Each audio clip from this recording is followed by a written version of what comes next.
Perfecto, ya está. Muchas gracias, Ale. Bueno, pues buenas tardes. Mucho gusto a los que todavía no tenía chance como de haberlos visto en las sesiones anteriores. Espero que estén bien, antes que nada, por supuesto, que estén sanas, sanos, cuidándose, que estén lo mejor posible.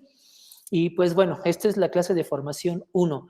La semana pasada tuvimos un par de reuniones en donde pues a grandes rasgos les platiqué, ¿no? Así a muy grosso modo, en qué iba a consistir la clase, cuáles iban a ser los objetivos que tengo yo pensado para ustedes a esta clase, cuáles iban a ser como las zonas técnicas, cómo iba a pedirles yo actividades semanales, cuáles iban a ser las formas de calificar, etcétera. No es nada del otro mundo. Cada semana les dejo una actividad, a excepción de esta, porque pues como arranque y esta semana siempre es como muy caótica, prefiero no dejar tareas para que no se atrasen. A partir de la próxima semana ya voy a comenzar a dejar tareas. Generalmente la dinámica que yo hago es los lunes vía la plataforma Classroom subo una actividad semanal.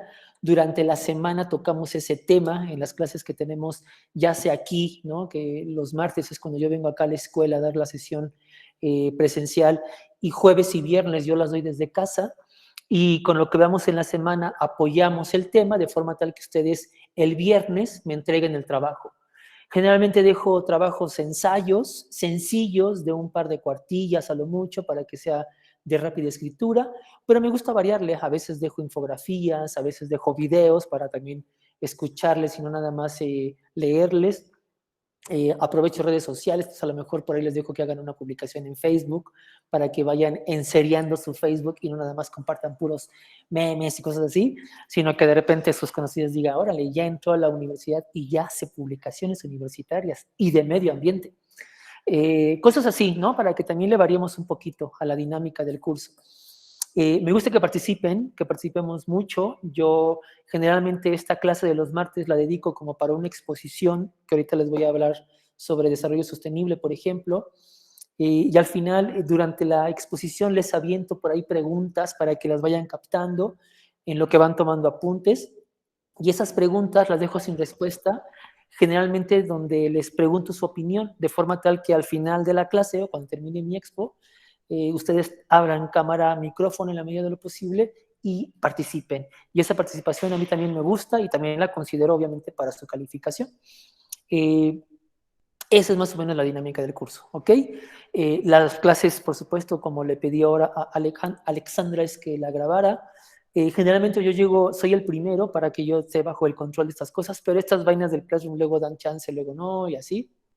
No importa, el punto es que se está grabando y sirve también como testigo de la asistencia, que nos pidan ahora que también seamos algo rudos con eso, ¿no? Que el 80% de las asistencias, o sea, que cuenten ustedes con 80% de asistencias para que tengan derecho a una calificación aprobatoria.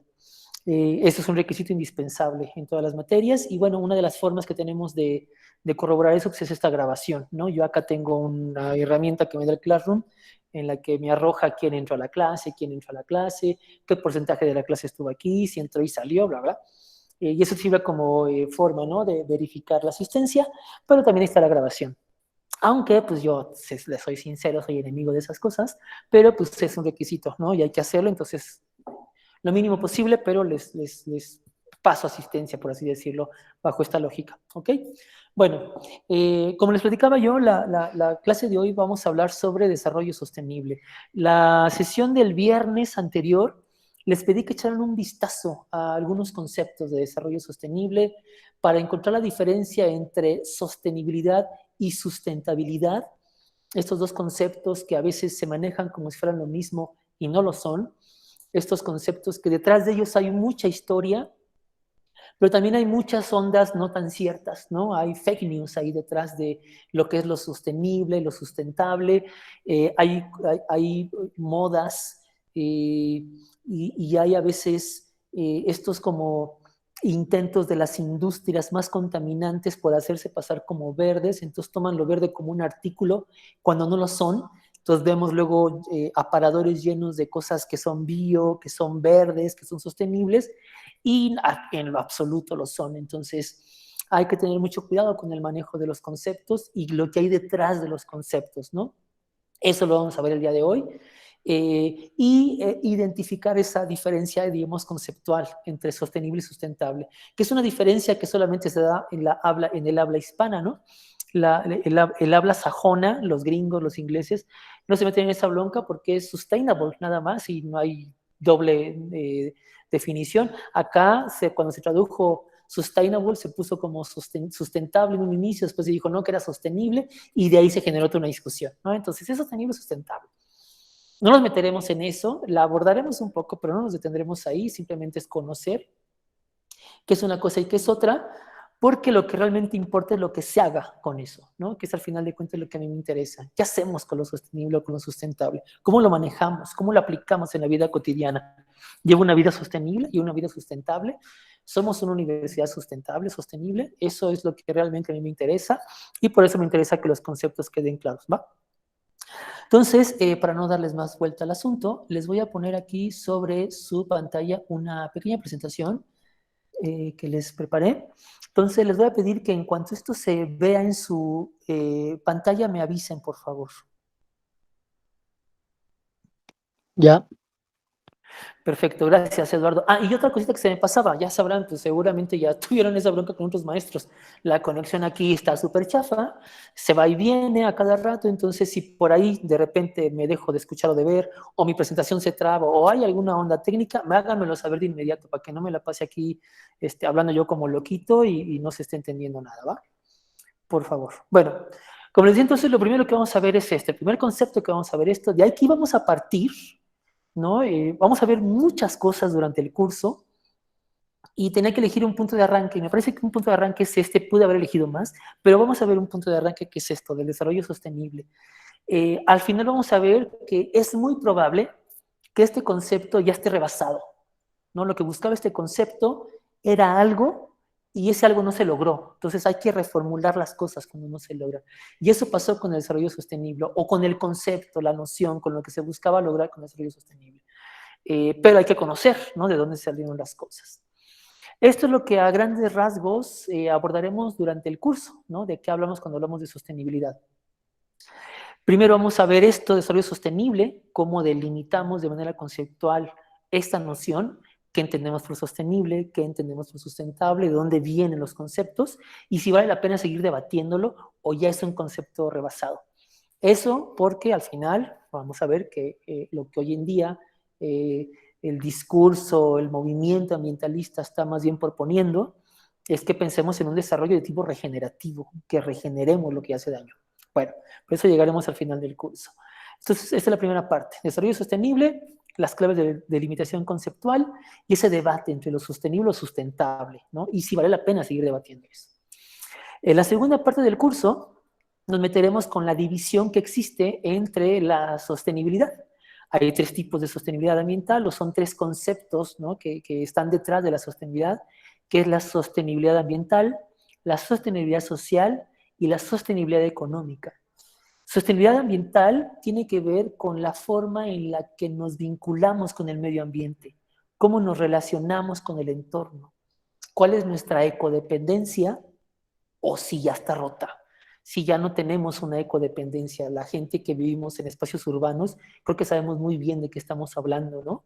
Ya no tenemos esos vínculos que antes existían con el entorno, no tenemos ni idea de dónde viene el agua que consumimos o la energía que gastamos, no tenemos mucha noción de dónde vienen los alimentos que nos nutren, no tenemos tampoco idea hacia dónde van los residuos que generamos, ¿no? Estamos como encapsulados y esa cápsula nos impide ver lo que está alrededor en nuestro entorno.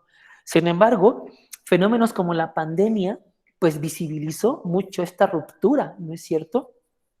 Esta pandemia lo que nos dejó claro es que tenemos una relación pues bien enferma con el medio ambiente, ¿no? En esta búsqueda de recursos naturales nos topamos con estos microorganismos como los virus que están ahí, de los cuales hay miles que siempre han existido, que siempre van a existir, no son nuestro enemigo, ellos están ahí porque tienen una función en el sistema. Los virus generalmente controlan la población, ¿no? Esa es su función ecosistémica, controlar poblaciones. Y bueno, hay poblaciones a las que no ataca, hay poblaciones a las que no les hace ningún daño, a todos los animales, ¿no? Por eso ahora que nos encerraron, bueno, eh, los perros, los gatos, ¿no? Entonces nos quedan viendo con cara como, yo estos, pues, ¿qué hicieron, no? Que los encerraron. Este acercamiento, le decía yo, irresponsable con el entorno, libera esos virus, los pone en espacios donde no tienen que estar y afecta a otras especies, en este caso a nosotros, ¿no? Entonces, me parece que esta pandemia bien puede ser como un muy buen ejemplo de cómo nos acercamos de manera totalmente irresponsable con el entorno, en busca de recursos para sostener un estilo de vida como el que tenemos. Ahorita vamos a llegar también a eso. Eh, pero pues rompemos ese equilibrio, ¿no? Ese equilibrio que la naturaleza tardó miles de millones de años en poner en ese estado de equilibrio precisamente. Acá llega el ser humano, una especie que se creó única, hecha casi casi a imagen y semejanza de Dios, ¿no? Se ha hecho a mano y somos los reyes de la creación y por lo tanto podemos hacer de la naturaleza lo que nos pegue la gana. Y ya nos dimos cuenta de que no, que la naturaleza cuando nos da un golpe en la mesa nos encierra y así como tranquilos, ¿no? Bueno, entonces, de eso se trata la sostenibilidad ambiental, ver cuál es nuestra relación con el entorno. Hay otro tipo de sociedades, ¿no? Los pueblos originarios, por ejemplo, las comunidades indígenas, que siguen guardando todavía dentro de su cosmovisión, ¿no? Como este vínculo con el entorno mucho más sano y mucho más equilibrado.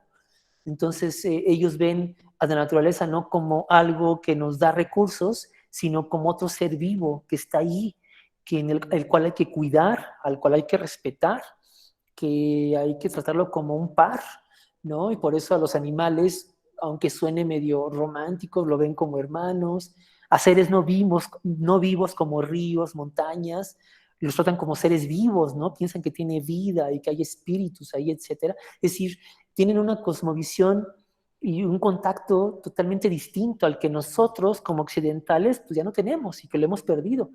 Y en esa pérdida pues hemos perdido mucho más. Eso tiene que ver con la ecodependencia. De eso trata la sostenibilidad ambiental.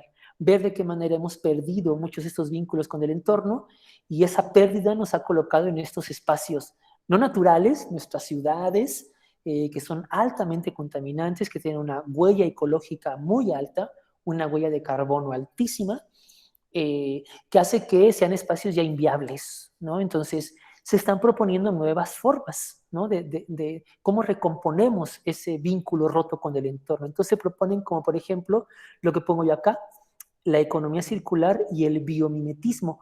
No sé si alguien ha escuchado de estos términos de economía circular y de la biomimética. Si alguien ha escuchado de ellos, levante su manita. Si alguien quiere hablar, en cualquier momento siéntanse en libertad de hacerlo. Por biomimetismo, empieza como una onda del diseño. Los diseñadores se dan cuenta de que la naturaleza tiene formas óptimas de el gasto de energía, por ejemplo, o de generar figuras que posibilitan un mejor movimiento. Entonces, desde la mecánica, desde la física, desde la arquitectura, desde el diseño, buscan emular formas de la naturaleza, ¿no? Para volar, por ejemplo, los aviones intentan simular el vuelo de las aves. La mecánica humana no ha podido comprender cómo es que vuelan las moscas y poder dar estos giros impresionantes que las moscas hacen, o no logran entender cómo las abejas, teniendo un cuerpo tan regordete, tienen unas alas tan chiquitas, pueden volar y despegar, ¿no? Pero buscan eso, o sea, la ingeniería busca emular lo que la naturaleza hace, y eso es biomimetismo, porque, y eso apréndanselo de memoria, no hay un ser vivo que tenga una eficiencia energética más fuerte que la naturaleza misma. El hombre jamás va a poder lograr hacer eso. En la naturaleza existe un montón de energía que el ser humano no es capaz de controlar, de almacenar, de repartir, ¿no? La única que tenemos pues, es a través de los fósiles y es muy chafa porque contamina un montón además, ¿no? Entonces, pero bueno, a eso ya también llegaremos ahorita un poquito más adelante cuando hablemos de las energías renovables precisamente, que es su área además, ¿no? Por supuesto. Entonces, en este asunto de la biomimética, lo que se busca es eso. Si la naturaleza hace cosas que eficientan la energía, eficientan el gasto de materiales, simulémosla. ¿Para qué hacemos cosas que lejos de eficientar gastan más? Eso se trata del biomimetismo. O cosas como la economía circular. ¿no? Que ese es un buen ejemplo de cómo el ser humano ha irrumpido con la forma en la que la naturaleza opera. La naturaleza opera a través de ciclos, y eso lo han de haber escuchado en sus clases ya de química seguramente, o si no lo van a ver acá en la universidad. El ciclo del agua, el ciclo del oxígeno, el ciclo del nitrógeno, el ciclo del carbono, o sea, todos son ciclos. No hay una cosa que se desperdicie en la naturaleza. En la naturaleza no existe algo así como desperdicio o como residuo, mucho menos como basura. Esas son invenciones humanas.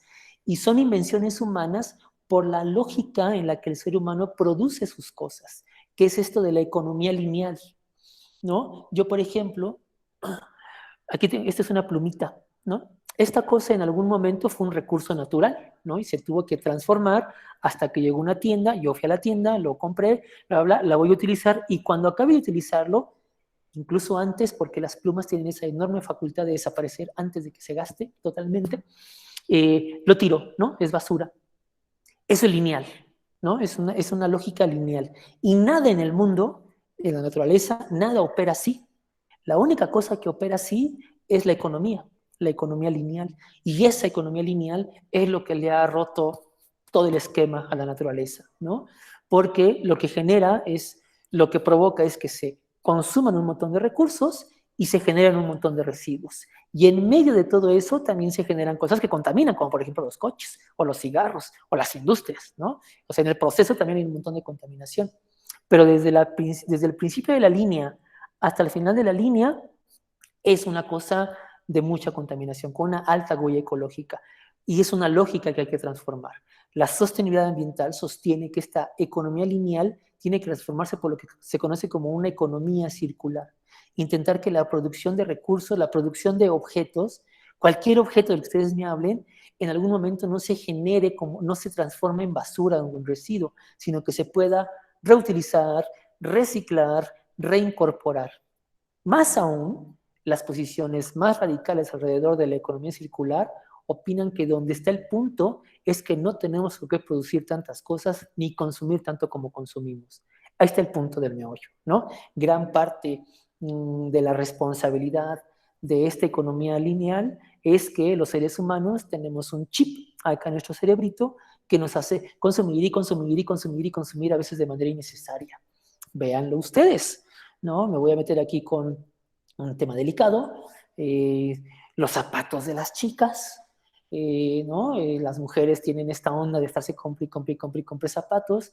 Los chicos no estamos exentos de eso, o sea, también tenemos nuestras cositas, no sé. A mí el ejemplo que me gusta más poner es a los que nos gusta el fútbol, por ejemplo, nuestros equipos de fútbol semestre tras semestre, ¿no? Torneo tras torneo sacan una nueva camiseta y ahí vamos, babeando como locos a comprárnosla, aunque sea del mismo equipo, no importa, el chiste es que, en fin, o sea, es el consumir por consumir, no es esta lógica de estar siempre comprando y comprando cosas. Y ese asunto también se tiene que transformar. Y todo eso se reúne bajo esta lógica de la sostenibilidad ambiental. Entonces ya hablaremos de varias cosas, de varios ejemplos sobre esto mismo de la sostenibilidad ambiental. Está la sostenibilidad social, que eso tiene que ver precisamente con su área, con las energías renovables, ver de qué manera esta producción de energía nos puede ser algo que iguale a todo mundo. En México, por ejemplo, se piensa que un importante porcentaje de la población en el país, sobre todo las poblaciones más vulnerables, sufren de lo que se conoce como pobreza energética. Es decir, que o no tienen energía o tienen energía de muy mala calidad, ¿no? Energía que llega solamente de manera temporal, que ante cualquier eventualidad como viento, tormentas, etcétera, se va la luz, en fin, ¿no? Es decir, la onda social, es decir, tu capacidad económica, tu posición económica, etcétera, determina el acceso a la energía. Entonces, ¿cómo hacemos para que eso no suceda? Pues pensar en alternativas para que se produzca la energía. Y ahí entran ustedes, ¿no? Las energías renovables. Y hay miles de ejemplos en el mundo, y en México, en el mundo en general, en México en particular, de organismos, de instituciones, de centros educativos, de grupos organizados, ¿no? De ONGs que han hecho ya estas ondas de llevar energía incluso a poblaciones encerradas en lo más profundo de la sierra, por ejemplo, donde no llega la luz eléctrica, ¿no? La electrificación normal o como la conocemos, sino a través del uso de la captación de cierta energía solar, por ejemplo, o energía eólica, o con biomasa, en fin, con esas, ¿no? Con ese abanico de posibilidades que nos ofrecen las energías renovables. Entonces ahí nos vamos a acercar a las energías renovables. Solo cuando estemos en el tema de sostenibilidad social, nos meteremos un poco a las energías renovables, pero ese tema lo tocaremos después, porque va a ser un tema en especial, porque pues es su tema. Bueno, y por último nos meteremos también con la sostenibilidad económica, que tiene que ver mucho con la relocalización. Les aseguro, y ahí pónganse ustedes como ejemplo, la ropa que traen, los dispositivos en los que ahorita me están escuchando, los audífonos, no sé, ¿no? Lo que estén, si están ahí en su cuarto o en su casa, lo que está a su alrededor, etcétera. Les puedo asegurar que un alto porcentaje, más del 50%, tardó más de 20 kilómetros en llegar a su lugar, desde donde se fabricó, a que llegue a sus manos, recorrió muchísima distancia. Y entre más distancia recorra un artículo para llegar a mis manos, mayor es su huella ecológica. Esa es una, ¿no? Esa es una lógica económica fundamental. Si yo consumo algo que se produce en mi localidad, la huella ecológica va a ser baja. Si yo voy a la tienda de Waldos y compro algo que se fabricó en China, pues la huella ecológica para que ese articulito esté ahí y vino desde China hasta acá, la huella ecológica de eso es altísima, desde su producción, su transformación, su transportación, su comercialización hasta que llegó a mis manos, para que además la desechen una hora, pues, ¿no? Que hay cosas que son de desecho de una hora. Bueno, esa es una huella ecológica altísima bajo una lógica de cierta forma de entender la localización, ¿no? Cómo funciona la economía del mundo nos permite creer que si algo viene de otro país es completamente normal, cuando eso no es lo normal. Ninguna sociedad a lo largo de la historia ha vivido así más que la nuestra, y la huella ecológica que eso ha generado es altísima. De forma tal que hoy, incluso hasta productos que comemos, ¿no? Si hoy quiero comer fresa, ahorita que no es temporada de fresas, yo voy al Walmart y seguramente iba a haber fresas, con una alta huella ecológica, empaquetadas en plastiquito, por supuesto, ¿no? Para que me las ponga muy bonita, a 200 pesos el kilo, estoy exagerando, pero tal vez no tanto, pero porque yo quiero fresas ahorita, aunque no haya en mi localidad, aunque no sea temporada de fresas, ¿no? Es decir, ese asunto de la relocalización lo que implica es un gran ejercicio de reflexión de qué onda con cómo consumimos las cosas y por qué necesitamos consumir cosas aunque vengan de otra parte del mundo, ¿no? Aunque con la huella ecológica y lo alejado que esté de la carbono neutralidad, porque tienen que traérmela hasta mis bolsillos, hasta mis manos, pues, ¿no? De eso también hablaremos durante esta etapa del curso. Haremos algunas sesiones de conclusiones y discusiones, y la última etapa del curso nos enfocaremos en esto que les mencionaba yo al principio. Ese debate entre sostenible y sustentable ya se rebasó y ahora estamos en otra etapa donde ambientalistas, académicos, instituciones, científicos, etcétera, aseguran que ya no estamos en el nivel solamente de pensar en un desarrollo sostenible, sino que tenemos que pensar en una regeneración, desarrollo regenerativo.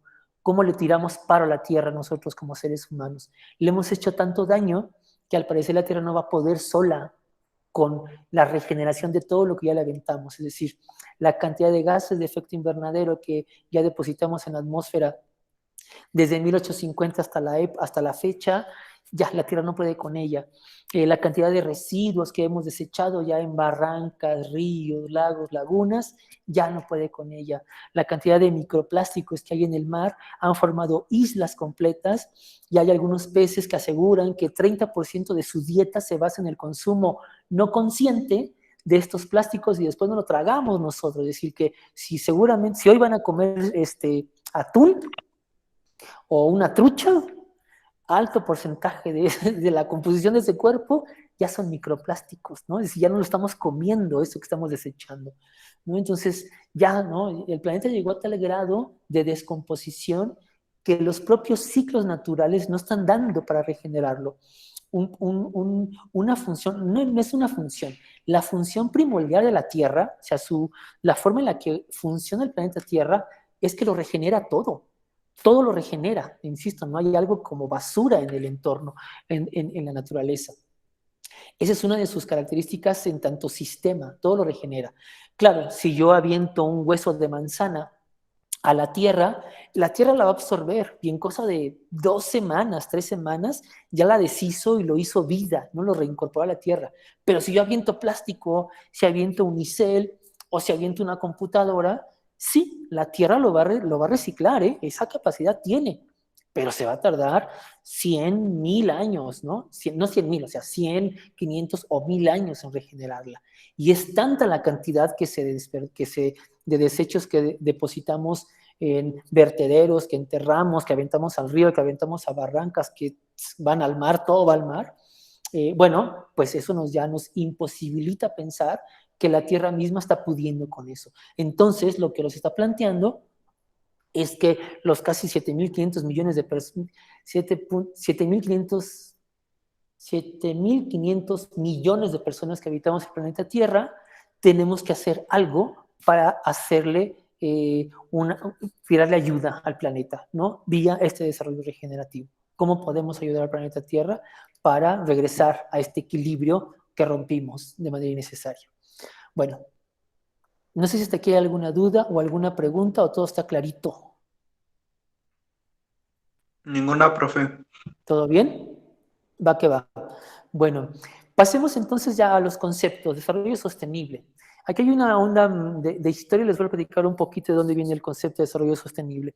En los años 70, 80, las Naciones Unidas comienza a tomar este tema como un tema importante, ver de qué manera la forma en la que los seres humanos viven están afectando al medio ambiente y al entorno, ¿no? Esa es una preocupación que comienzan a tener, sobre todo porque ya había habido muchas investigaciones desde los años 20 o 30 que aseguraban que la forma en la que el ser humano vivía estaba afectando fuertemente al entorno, ¿no? La primera referencia que tenemos es un escrito de Rachel Carson, una bióloga norteamericana, que sacó un libro maravilloso que se llama Silent Spring, la primavera silenciosa, donde lo que hace Rachel Carson es meterse al campo norteamericano, en el centro de Estados Unidos, Arkansas y lugares así, lugares muy agrícolas, y comienza a estudiar de qué manera el uso de DDTs, estas cosas que matan plagas, estos químicos que matan plagas, están afectando la tierra, pero también están afectando los sembradíos y que después no lo comemos, entonces tiene una repercusión a la salud humana. Y hace un estudio interesantísimo y donde comprueba eso, cómo están afectando el uso del DDT. Esa, ¿no? Se considera uno de los primeros libros ambientalistas con repercusiones serias a nivel político, académico, etcétera. Se toma como referente del ambientalismo moderno.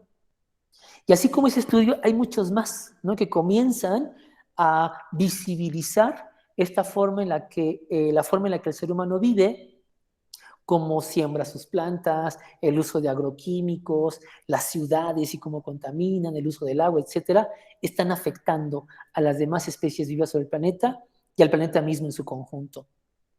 Entonces, lo que le encargan a un grupo de investigadores encabezados por, se me fue el nombre, Jacqueline, ¿qué se llama? Bueno, se apellida Bortland, de ahí el nombre del informe, una investigadora noruega que tiene un grupo de investigación y reúnen en un libro toda esta serie de datos científicos donde se asegura que lo que necesita el ser humano es cambiar de chip, ¿no? La forma en la que el ser humano se viene desarrollando, aseguran ellos, le está dando iba a decir en la madre, pero no puedo decir groserías, le está dando patadas en las costillas al planeta, ¿no? Entonces, hay esta forma en la que el ser humano vive, en la que el ser humano produce sus cosas, el consumismo, está desequilibrando el entorno. Entonces necesitamos otro tipo de desarrollo y piensan en esto, necesitamos un desarrollo sostenible. Que el concepto fundamental que se maneja en el libro de Rachel Carson es este, en el libro del informe Bortland es este.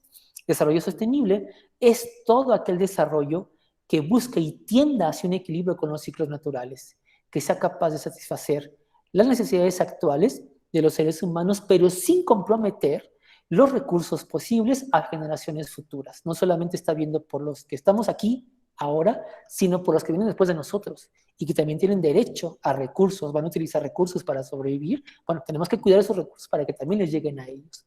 Ese es el concepto principal de desarrollo sostenible. Un desarrollo que no vaya en contra de los ciclos naturales, sino que se compagine con los ciclos naturales, que no se ha logrado, ¿no? No se ha logrado. Este concepto, insisto, nace por ahí de los años 70, 80, a partir de ahí se generan congresos internacionales, en Estocolmo en el 72, luego en Río en el 92, más adelante otra vez en Río en el 2002, el último fue en París en 2015, en fin, ¿no? Ha habido muchas reuniones ambientales donde este concepto lo que se busca es aplicar y de qué manera buscamos aplicarlo en diferentes espacios, ¿no? Bajando la generación de gases de efecto invernadero, se hacen acuerdos para cuidar el agua, se hacen acuerdos para regenerar el aire, se hacen acuerdos para promover una agricultura no basada en químicos, sino de manera natural, bla, bla, bla, ¿no? Cosa que veremos más adelante. Pero todo, la raíz de todo eso está aquí, en el informe Brundtland. Hay que entender entonces que una parte importante de las afirmaciones de este grupo de investigación es cómo el progreso humano afecta al entorno, ¿no? Esta idea de que tenemos que progresar, progresar, progresar, progresar y progresar y desarrollarnos y desarrollarnos y desarrollarnos, infinitamente va en contra de un planeta con recursos finitos, ¿no? Esa es la lógica que no empata con la Tierra. Cómo buscamos desarrollarnos de manera infinita, como si el progreso fuera infinito, en un planeta que tiene recursos finitos, ¿no? No encaja, es como meter un cuadro en un círculo. Y para eso lo que hacen ellos es escarbarle y demostrar cómo algunos eventos tecnocientíficos, algunos desastres ambientales producto de la ciencia han, ¿no?, dañado totalmente a la Tierra. Les pongo aquí 3 ejemplos de muchísimos más, o sea, hay literal cientos, pero les pongo aquí nada más 3 que son muy significativos. El primero es el asunto de cuando se descubre que hay agujeros en la capa de ozono, que no sé si es un tema que ustedes ya hayan visto, leído, del cual saben algo, ¿no? Si alguien quiere participar y adelantarse a lo que yo voy a decir, estaría excelente. Si no, me sigo aquí hablando como perico. Estas fotos que aparecen allí en el recuadrito son fotos del planeta Tierra. Lo que está en verde es la capa de ozono sana, ¿no?, la que no está dañada, y lo que está en morado son los agujeros en la capa de ozono. El ozono es como la dermatitis de la Tierra, no es como la piel de nosotros, es así la Tierra. Es una capa muy ligera, muy endeble, en un equilibrio perfecto, que lo que hace es impedir la penetración directa de los rayos ultravioleta y los infrarrojos del sol, ¿no? Sabemos de qué hablamos porque cuando nos exponemos mucho al sol sin protector social, pues nos quemamos, ¿no? Y hay de quemaduras a quemaduras. Cuando vamos a la playa y nos quemamos rico, pues llegamos con un bronceado espectacular, ¿no? Y no es, se nos cae la piel, ¿no? Pero es algo muy controlable. Pero si no nos ponemos bloqueador, no lo sabemos perfectamente, llegamos con unas quemadas impresionantes. Y eso ya puede ser muy dañino. Y hay hasta daños que llegan hasta el cáncer de la piel, ¿no? Si se expone mucho uno al sol. Ese es el poder del sol. Lo que hace esta capa de ozono es proteger la Tierra del impacto directo de estos rayos ultravioletas y el rayos UV. No es que sean malos los rayos UV, tienen su función de calentar en cierto sentido la Tierra con cierto nivel y equilibrio. El punto es que estos científicos de la Universidad de California, encabezados por el gran químico mexicano, Premio Nobel de Química en 1990, Mario Molina, hacen unas investigaciones y se dan cuenta de que esta capa de ozono tiene agujeros en el polo norte y en el polo sur, y que estos agujeros fueron generados por la acumulación de gases de efecto invernadero y de los que se llaman ahora clorofluorocarbonos, los CFCs, ¿no? Compuestos químicos que sirven para la refrigeración. Ustedes en su refri tienen clorofluorocarbonos o en los autos, ¿no? Los aires acondicionados, lo que sueltan a la atmósfera son estos compuestos de gases de efecto invernadero. Bueno, la composición de estos gases en la atmósfera estaban generando estos agujeros. Entonces fue una llamada de alerta, ¿no? Lo que hicieron estos científicos fue ir a la ONU, exponerlo ante la ONU, exponerlo ante la ONU y decir, tenemos que cambiar, porque si seguimos produciendo de esa manera GIs, gases de efecto invernadero y los clorofluorocarbonos, adiós capa de ozono y adiós vida. O sea, no va a haber protector solar que nos proteja, ¿eh? O sea, o hacemos algo, y se hizo algo, ¿no? El planeta se unió y eliminaron un montón de clorofluorocarbonos. Por eso ahora sus refris tienen que pasar por un proceso y les ponen una etiqueta de que es, ¿no? Green Energy, o sea, que producen poquitos clorofluorocarbonos para su refrigeración. Y con los autos es esta onda de la verificación, bla, bla, bla, ¿no? Que, bueno, en México sabemos que con la corrupción no funciona del todo bien, pero bueno, el punto es cómo se intentaron hacer cosas para reducir, ¿no? La masiva fabricación de gases de efecto invernadero y parar este agujero de la capa de ozono. Pero el punto es como estos científicos logran demostrar que el progreso de la humanidad estaba dañando y dañando a ese nivel a la naturaleza y a una cosa tan delicada como la capa de ozono, ¿no? Bueno, ejemplo número 1, podría seguir platicando, pero tengo que seguir avanzando. 2, lo que pasó en Chernobyl, ¿no? Que espero que también, yo supongo que sí han escuchado hablar de esto porque es como una historia como famosa, pues, ¿no? La explosión de esta planta de energía nuclear allá en Chernobyl.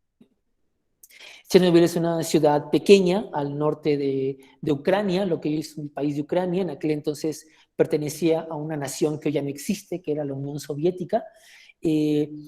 Había pocas plantas de energía nuclear porque era una energía muy difícil de controlar, ¿no? La forma en la que una planta de energía nuclear opera es una bomba atómica controlada, o sea, es una explosión atómica bajo criterios de control. Pero por lo mismo es altamente riesgosa, altísimamente riesgosa, ¿no? Y explota la planta nuclear, ¿no? Es un error humano el que pasa ahí, ¿no? Tiene que estar regulado a cierta temperatura y con poquito que se pase, que fue lo que pasó, ¡puf!, explota. Hay una serie muy buena de esto, de la experiencia de Chernobyl, que está en Prime Video. Si pueden verla, véanla, porque vale mucho la pena. Se llama así, Chernobyl. Y bueno, en aquel entonces, estamos hablando de los años 80, no había como una onda de protección civil o experiencia de la humanidad ante este tipo de fenómenos. Y bueno, se explotó, ¿no? La explosión en sí misma causó muertes, pero donde más impacto tuvo es que la gente o las autoridades no sacan a la gente de Chernobyl, sino que la sacamos, no la sacamos, bla, bla, bla. Entre esa decisión tardan un par de días y la radiación cayendo sobre ellos, ¿no? Entonces hay un montón de gente que se muere después, producto de esta onda de la radiación, y generaciones después se sigue viendo las repercusiones. Vi una mano levantada por aquí, Jacqueline. Bueno, es que yo ya vi esa serie y vi que que desde antes los trabajadores de esa fábrica, los encargados, ya sabían que había un problema, un error ahí, y entonces no hicieron nada. Y entonces estaba viendo que también habían metido a otros trabajadores, creo que eran de la mañana, algo así, los habían dejado en la noche. Entonces ellos no sabían nada. Y pues seguían trabajando y todo, y tuvieron un error, y fue el que cometió toda la explosión. Y estaba viendo que los policías o la gente del gobierno no hacía nada para decirle a la demás gente que el virus estaba en el aire y que pues era algo de un virus para matarlos, y así. Sí, sí, sí, ¿no? Fue un acto bañado de muchísima responsabilidad, desde lo que tú mencionas, desde la gente que trabajaba ahí, que sabía que estaba cometiendo errores, hasta las autoridades, ¿no? Que ya con el evento los rebasó, ¿no? Y no sabían qué hacer, entonces mucha gente ahí se contaminó, no de virus, Jacqueline, porque no era un virus lo que explotó, son cosas químicas lo que hay, ¿no? Es una lluvia química de elementos radioactivos. Y bueno, esos elementos radioactivos se impregnan en el cuerpo, lo dañan de cáncer, son altamente cancerinógenos, y esa parte tiene repercusiones genéticas. Entonces la gente que medio la libró, sus hijos se dieron con deformaciones, bla, bla, ¿no? O sea, 2, 3 generaciones después de la gente que estuvo en Chernobyl, las que lograron sobrevivir, tuvieron repercusiones por genes. De hecho, hoy en día, Chernobyl sigue cercada, o sea, a pesar de la distancia de tiempo, o sea, ya son pues, casi 50 años, ¿no? De esta explosión, bueno, 40 años, entrar a Chernobyl no es posible, ¿no? Hay por ahí algunos, y los han subido a las redes, ¿no? En YouTube son videos de gente que se mete a Chernobyl de manera irresponsable. Hay tours, pero son tours como por abajo del agua, por así decirlo, ¿no? Ahí se me fue la palabrita cuando haces algo que no es legal. bueno, ilegales, pues, ¿no? Por así decirlo, donde la gente se mete por las noches, etcétera, pero lo hacen bajo su responsabilidad porque hay altos grados de radiación y la radiación te da cáncer, pues, ¿no? Bueno, ese es Chernobyl y es una planta nuclear, lo que hace es producir energía, ¿no? Ustedes lo han de saber porque pues van para eso, ¿no? Para energías renovables. Ya cuando lleguemos a la discusión entre energías renovables y energías limpias, veremos esa onda de la energía nuclear. Y eso, aunque las plantas nucleares con muy poquito producen muchísima energía y por lo tanto pueden ser como no muy eficaces, por así decirlo, son altamente riesgosas, porque una vaina como esta, hace no mucho, eso a lo mejor ya les, bueno, a lo mejor no, ya les tocó a ustedes, estaban muy morros, pero ya les tocó en el 2011, 2012, no recuerdo bien, en Fukuyama, no me acuerdo bien el nombre de la ciudad japonesa, había una planta nuclear y también les explotó, ¿no? Y son japoneses, que yo cuando dije, no, si a los japoneses que son tan metódicos y tan perfectos les explota una planta nuclear, ya, o sea, el mundo se va a acabar, pues, ¿no? En México tenemos una planta nuclear, acá en Laguna Verde, que me la imagino como la planta nuclear de los Simpsons, así, ¿no? Con curitas y la materia radioactiva cayéndose allí en botes y almacenándola, pero bueno, son altamente riesgosas, ¿no? Y Chernobyl, al igual que Fukushima o Fukuyama, no me acuerdo, son los mejores ejemplos de cómo en este afán de producción de energía, con cosas tan riesgosas como la energía nuclear, puede ocasionar esos desastres. La onda ambiental entra acá cuando años después, 10 años después, en poblaciones alrededor del norte de Europa hay lluvia nuclear. Se registran en Suecia y en Finlandia, y los suecos y finlandeses así como, pero aquí ni siquiera tenemos plantas de energía nuclear. Bueno, se comprobó, ¿no? Las investigaciones que hicieron es que esta nube atómica que se generó con Chernobyl y que se quedó flotando en la atmósfera, no desapareció, esas cosas no desaparecen, ¿no? La ley básica de la energía es esa. La energía no desaparece, no se destruye no se forma ni se destruye, solo se transforma. Se corrió al norte de Europa y ahí se quedó almacenada y a base de lluvia cayó. Entonces, los campos suecos, donde estaban sus animales que comenzaban a enfermarse de cáncer, etcétera, este evento de Chernobyl lo que trae al ambientalismo es este ejemplo de cómo estos desastres tecnológicos que impactan al ambiente no entienden de fronteras, ¿no? Lo que pase aquí repercute en otro lado, lo que pasa en un sitio en algún momento va a tocar otro sitio, de forma tal que se crea el término de globalización, ¿no? Lo global afecta a lo local, ¿no? Piensa global, actúa local, piensa local, actúa global. Esta frase, ¿no? Que también es mucho del ambientalismo moderno, tiene que ver con esto, en cómo el medio ambiente opera a escala global. Lo que pasa en una localidad no se queda ahí, en algún momento va a afectar a alguien más e incluso como boomerang, como efecto boomerang, nos afecta a nosotros. Véanlo ustedes ahora que está lloviendo tanto y se inunda tanto. ¿Cuál es el principal motivo por el cual se inundan las calles en las ciudades? Díganmelo ustedes. Gabriel. Por la basura que tapa las coladeras, ¿no? Totalmente. ¿Y qué hace la gente con la basura? ¿Y qué hace la gente con las inundaciones? ¿No? O sea, le echamos la culpa a alguien más, cuando en realidad pues, es la nuestra, ¿no? Entonces, como dice Gabriel, ¿no? La principal fuente de contaminación en las ciudades es la basura, que genera fenómenos como inundaciones producto de las lluvias, ¿no? Es un efecto boomerang. Lo que yo tiro a la calle en algún momento se me va a regresar a mí con algún efecto secundario, como por ejemplo estas inundaciones. Las imágenes de ayer de Ecatepec son una cosa espantosa. Yo crecí en Ecatepec, soy de Ecatepec, y eso que vi ayer dije, es que no puede ser, ¿no? Es una cosa de locos. Pero bueno, ya lo haremos sobre eso, ¿no? Sobre también los eventos climáticos y nuestra idea que tenemos de desastre natural. Y el último ejemplo que tengo yo de cómo la tecnología afecta o afectó de manera importante al medio ambiente es lo que pasó con el encallamiento, el hundimiento del buque Exxon Valdez. El buque Exxon Valdez era un buque petrolero, el más grande en su momento, transportaba no sé cuántos miles de millones de barriles de petróleo de Alaska hacia las costas del noreste norteamericano y encalla en Puerto San Guillermo, San Williams, allá cerca de la península canadiense Alaska.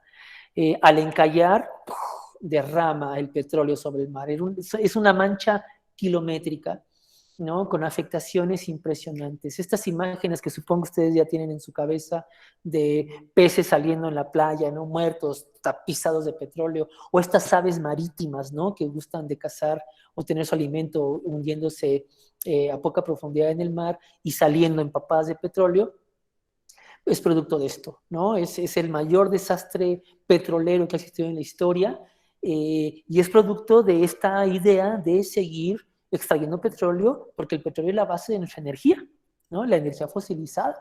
Y accidentes como este demuestran, ¿no? Lo peligroso, lo dañino que puede ser el mal manejo de la tecnología.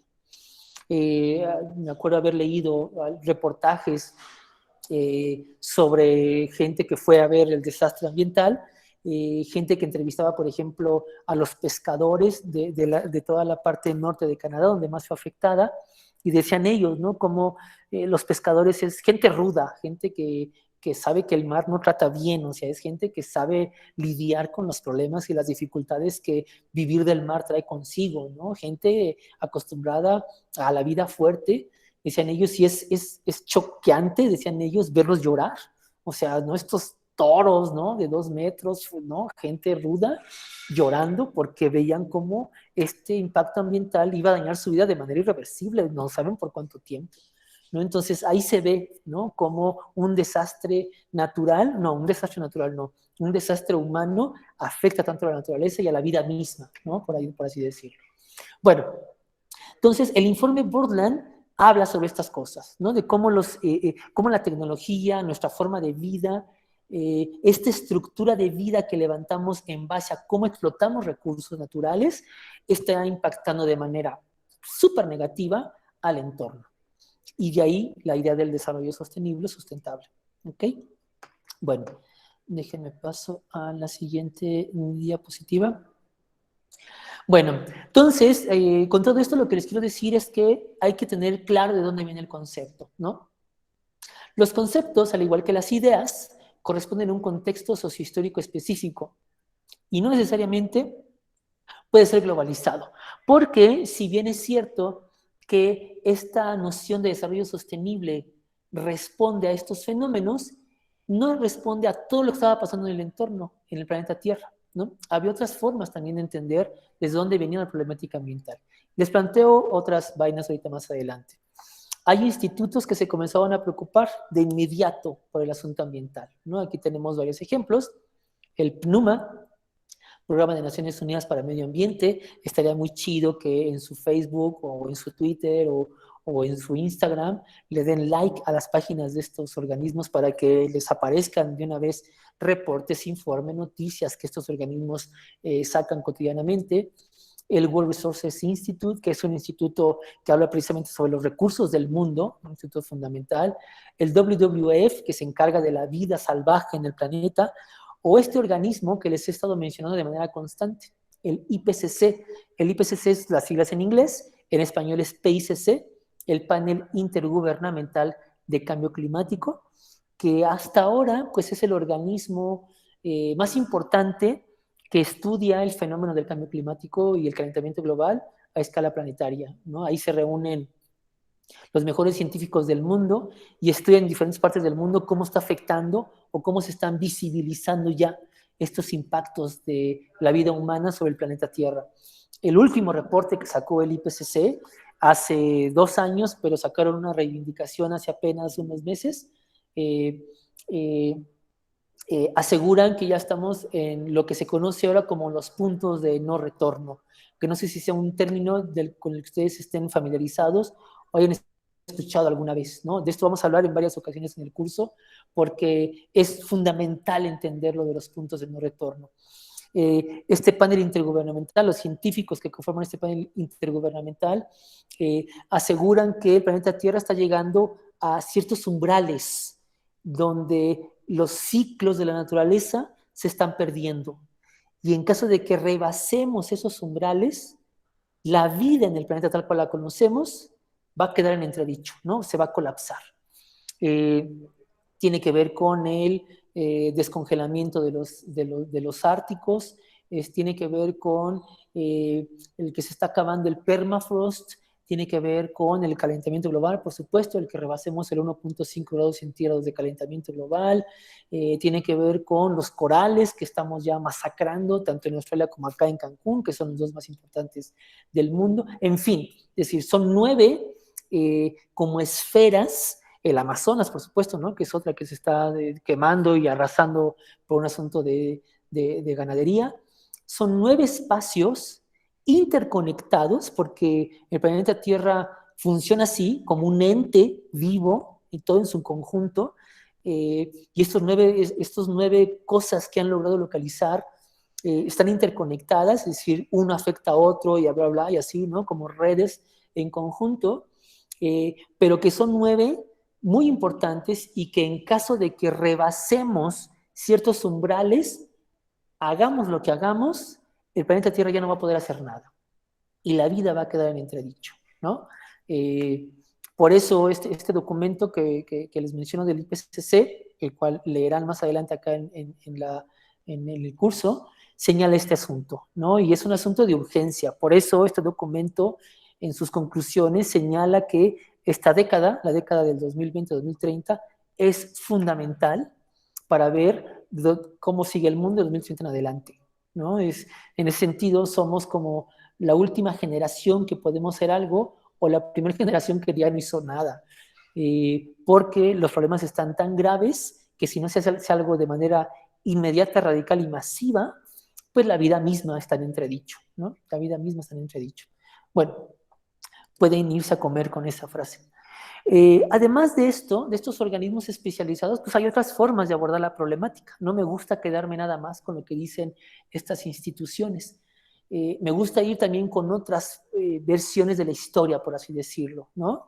Por ejemplo, hay teóricos estudiosos como Nicolas Georgescu-Roegen, un economista rumano que acabó viviendo en Estados Unidos, que él aseguraba que el principal elemento que ha ocasionado la catástrofe ambiental es la economía. Y tiene que ver con eso que les platiqué yo hace rato, la onda del consumo, nos enseñan desde chiquito a consumir y comprar, y trabaja para consumir y comprar, y desecha y cómprate nuevo, ese te rompió un poquito tu camisa, cómprate una nueva, no necesito esto, la tele te dice que sí lo necesita, los medios de comunicación te dicen todo el tiempo que sí lo necesitas, hay una pandemia y si la gente sale se va a morir, pero la economía, pues que salga aunque se muera la gente, porque hay que echar a andar la economía. Es decir, la economía, según Georgescu-Roegen, es un elemento muy importante a observar, porque ahí dice, hay muchas cosas que le han dado, otra vez iba a decir en la madre, pero no puedo decir eso, le han dado patadas en las costillas a el sistema planetario, ¿no? Entonces, él pone el ojo ahí. Es un economista poco común, en el sector de los economistas no lo querían al tipo, por lo mismo, porque él decía que incluso que la economía tenía que ser una ciencia que fuera una subrama de la ecología, para asumir las decisiones económicas a los ciclos de la ecología, ¿no? ¿Qué tal? Era una transformación del pensamiento bien radical y aparece simplemente como un tipo, para los economistas, como un tipo loco. Pero bueno, en el ambientalismo se le ha rescatado muchísimo, ¿no? Bueno, está Chico Méndez, que lo pongo como el ejemplo de los defensores de la tierra, ¿no? No sé si han escuchado hablar de Chico Méndez, el gran defensor de la Amazonia, un brasileño al cual asesinan porque él defendía la Amazonia. En México tenemos muchísimos ejemplos de defensores de la tierra, la mayoría de ellos son indígenas, la mayoría de ellos son gente de los pobladores originales que defienden sus territorios, ¿no? En esta idea de que ahí ellos anclan su vida, ellos no le ponen precio a la naturaleza, a diferencia de nosotros que le ponemos precio a todo, ¿no? ¿Cuánto vale tu árbol? ¿Cuánto vale tu bosque? ¿Cuánto vale tu terreno? ¿Cuánto vale tu río? ¿Cuánto vale tu amor? Los occidentales así le ponemos precio a las cosas. Ellos, en una lógica distinta, dicen, yo no le puedo poner precio a las cosas, ¿no? Yo jamás le voy a poder poner precio a esto que me da de comer, ¿no? Y a esto que le dio de comer a mis antecesores y que le va a dar de comer a mis hijos, no me pidas que le ponga un precio. Bueno, ellos defienden eso, defienden su tierra y su territorio.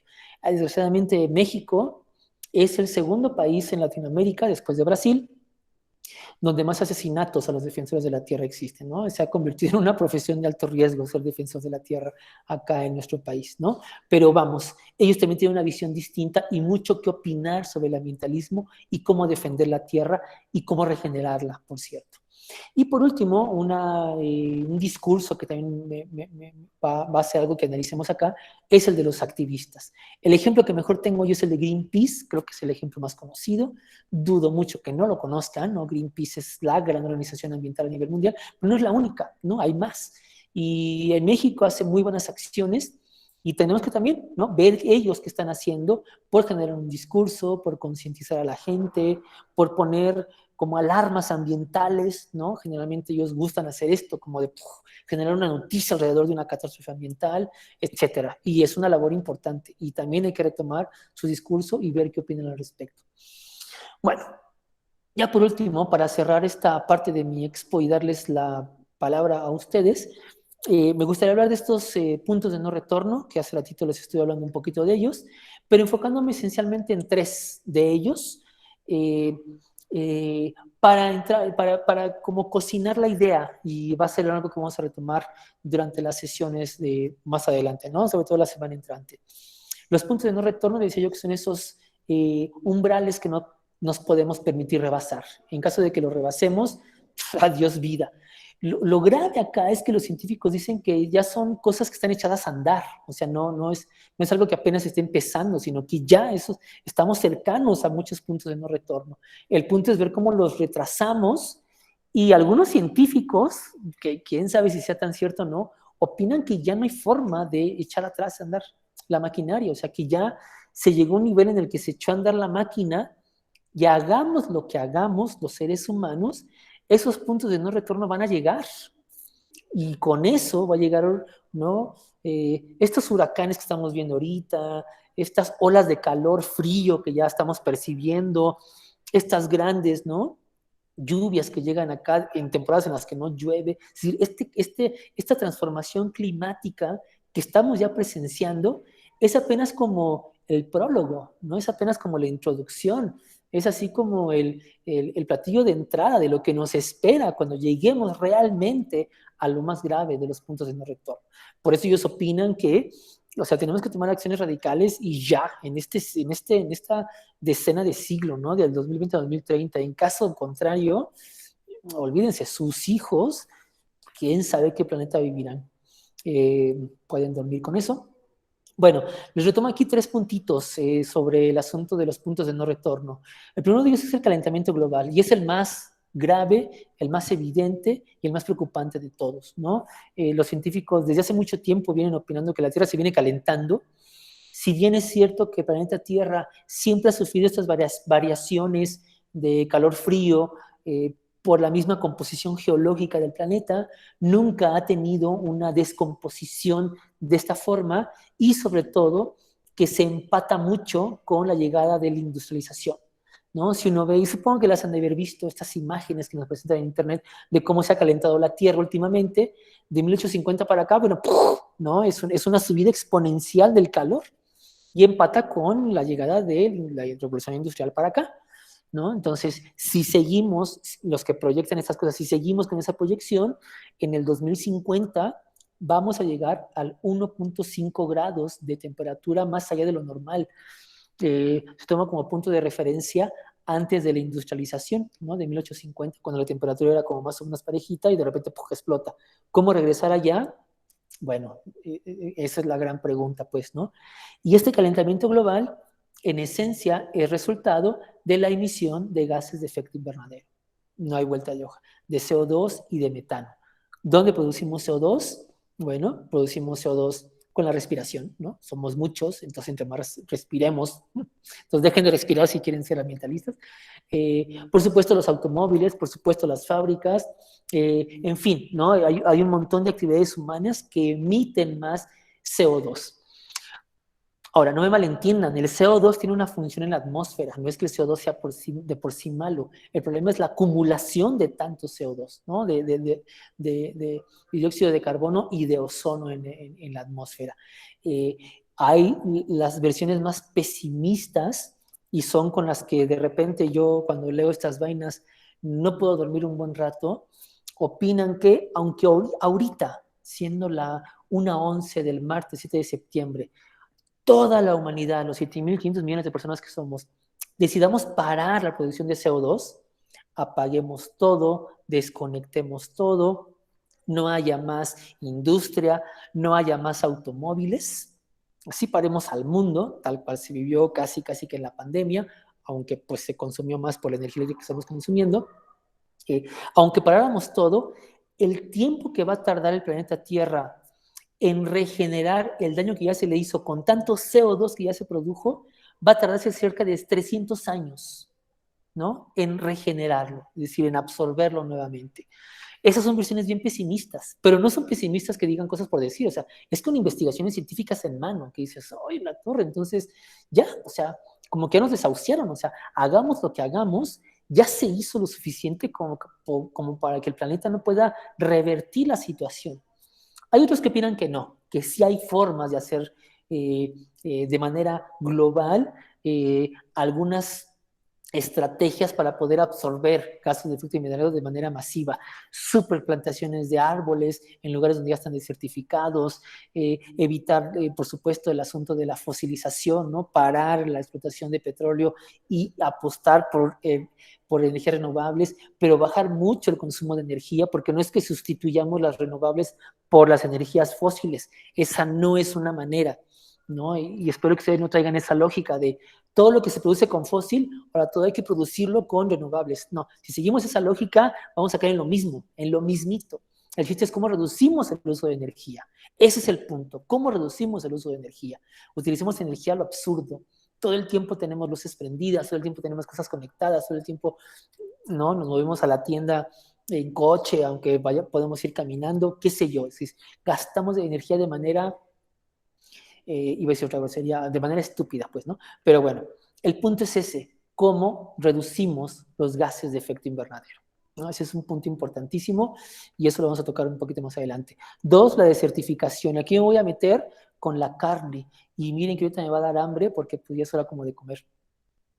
Se piensa que cerca del 60% de los animales que hay en la Tierra son o humanos o animales que nos tragamos los humanos, ¿no? Vacas, cerdos, pollos, cabras, bla, bla, ¿no? Es decir, es nuestra dieta, y como mexicanos lo entendemos perfectamente bien, basamos nuestra dieta en carne, ¿no? Y el asunto y el punto no es que comamos carne, somos una especie carnívora, ¿no? El punto es cómo le hacemos para producir la carne que nos tragamos, ¿no? Los reunimos en granjas, los hacemos que traguen literal como cerdos, ¿no? Que se engorden y después los matamos para tragárnoslos. Y eso tiene una huella ecológica altísima, ¿no? Se piensa que por cada kilo de carne producida, detrás se gastaron cerca de 800 litros de agua. Por eso dicen que tú cuando estás comiendo, no sé, unos riquísimos tacos al pastor, o unos taquitos de carnitas, o una riquísima barbacoa, o una birra acá súper sabrosa, detrás de eso hay litros y litros y litros de agua que se gastaron para que llegara a mi mesa, ¿no? Y no es culpa mía, ¿no? O sea, pues es el sistema de cómo produce carne. Ese es el punto del asunto. Ahora, ¿qué tiene que ver eso con la desertificación? Pues que ese sistema requiere grandísimas cantidades de terreno para que los animales pasten o para sembrarles sorgo o trigo para que traguen ellos, para que después no lo traguemos nosotros, ¿no? ¿No suena como estúpido eso? Bueno, en vez de producir trigo para la gente, producen trigo para los animales para que nos traguemos nosotros, con una alta huella ecológica. Es un sistema que tiene errores de base, pero que hace rica a mucha gente, ¿no? Ha hecho millonarios a miles de personas, bueno, no a miles, a muchísimas personas, y que hacen que ese sistema no cambie, no quieren que el sistema no cambie. Y son las personas que requiero terrenos, me estorba el Amazonas, pues quémalo. Me requiero terrenos, me estorba la selva australiana, pues quémala. Ustedes creen, ya han de haber escuchado de eso, ¿no? Los recientes incendios, tanto en la Amazonía como en Australia, no fueron incendios casuales. No fueron incendios casuales. En México también tenemos ejemplos de ello, sobre todo en el norte de la República, donde más se pasta animales para tragar. Allá también se queman pastizales a lo idiota y se queman bosques a lo idiota. Y ya se van a hablar con Chiapas porque ya en el norte ya no quedan donde pastar animales, pues, ¿no? Es el sistema de cómo producimos carne, ¿no? Entonces, ¿no? Yo siempre insisto que no es que los quiera convencer de ser vegetarianos, porque no es mi onda, pero que concienticen al menos que tragar carne en el nivel en el que lo tragamos y sustentándose en este sistema de carne tiene una huella ecológica impresionante, ¿no? Y está ocasionando una de las cosas más graves a nivel mundial, que es la desertificación, ¿no? La desertificación a nivel mundial. Bueno, luego nos preguntamos que por qué llueve como llueve o hace tanto calor como hace tanto calor. Si uno une estas lógicas de cómo se produce carne, los terrenos que se necesitan, quitamos bosques, allá no llueve, entonces hace más calor, entonces esa lluvia se va a otra parte y llueve como loco. Bueno, si uno sigue esas lógicas, se entiende por qué la naturaleza está actuando como está actuando, pues porque me estoy echando unos taquitos al pastor. ¿Ok?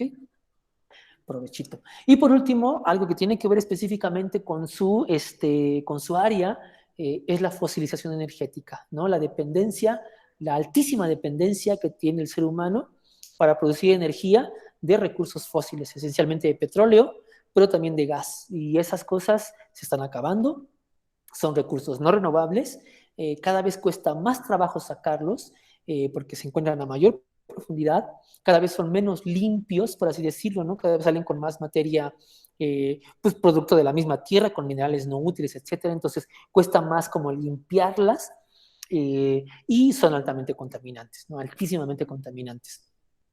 Han ocasionado derrames petroleros como el que les narré apenas del Exxon Valdez. Aquí en México tuvimos uno impresionante en Veracruz en el año 2005.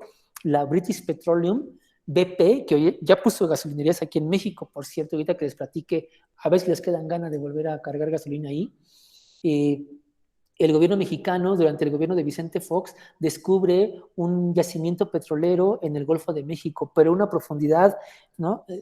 A muy altas profundidades. México, por supuesto, no tiene tecnología para eso. Le llama a las compañías petroleras de, oigan, pues aquí hay petróleo, alguien lo quiere sacar, se puede llevar una tajada de acá. Muchas compañías dijeron, pues yo no tengo tecnología para eso, yo no tengo tecnología para eso. British Petroleum dijo, pues yo no tengo tecnología para eso, pero puedo probar esta, igual y sale. Pues a ver, va, la van sacando y revienta. Una onda tipo Exxon Valdez acá en el Golfo de México. Durante los 2000, si ustedes, no sé si conozcan a gente de Veracruz, de Tabasco, de Campeche, les pueden encontrar experiencias al respecto. Por supuesto, en las noticias calladitos al respecto de eso. Y British Petroleum dijo, ching, creo que no me salió, sorry. Pero aparte, British Petroleum compró un seguro con el gobierno mexicano, así como de que en caso de que yo no me pueda ir, me pagas la tecnología que yo ocupé. Entonces, el gobierno mexicano, aparte, le tuvo que pagar a la British Petroleum el que no hayan podido sacar el petróleo acá en México, ¿no? Es así como de, ¿what?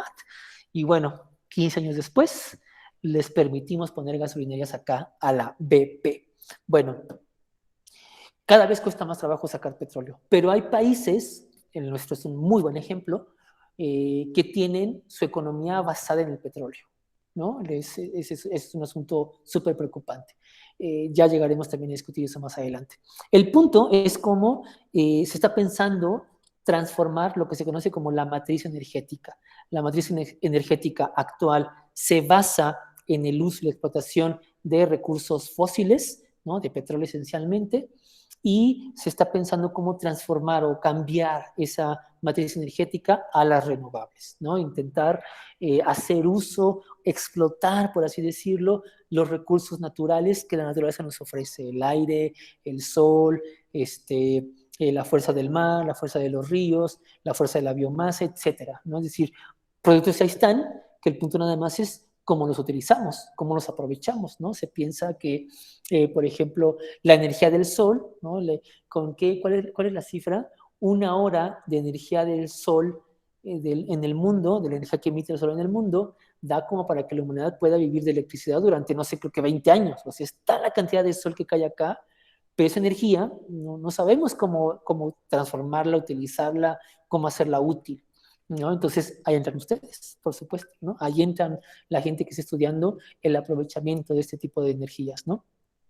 De forma tal que, y estas cifras que les pongo acá son las cifras, las proyecciones que ONU piensa que será como lo ideal, se está pensando que en esta década de 2020-2030, donde tiene que haber esta profunda transformación, para el 2030 tiene que haber un 40% de la matriz energética mundial que dependa de las energías renovables y que para el 2050, cuando se puede llegar a estos puntos de no retorno, a este 1.5 de calentamiento global, ya el 70% de la matriz energética depende de energías renovables y con eso se minimice, se disminuya el impacto de la emisión de gases de efecto invernadero vía la quema de combustibles fosilizados, ¿no? De recursos fósiles. Y ahí entran ustedes, ¿no? Por supuesto, ahí entra la gente que está estudiando las energías renovables, ver de qué manera pueden optimizar recursos, ver de qué manera pueden llevar esto a más población, de qué manera pueden sustituir, ¿no? Algunos materiales ya utilizados, en fin, lo que ustedes estudian va a ser esencial para entender, para poder proyectar siquiera cómo se reducen los gases de efecto invernadero. Esto nada más. Bueno, déjenme, les voy a robar aquí un minutito en lo que firmo unos documentos y en lo que hable como loco mucho tiempo y regreso en un segundito, ¿vale?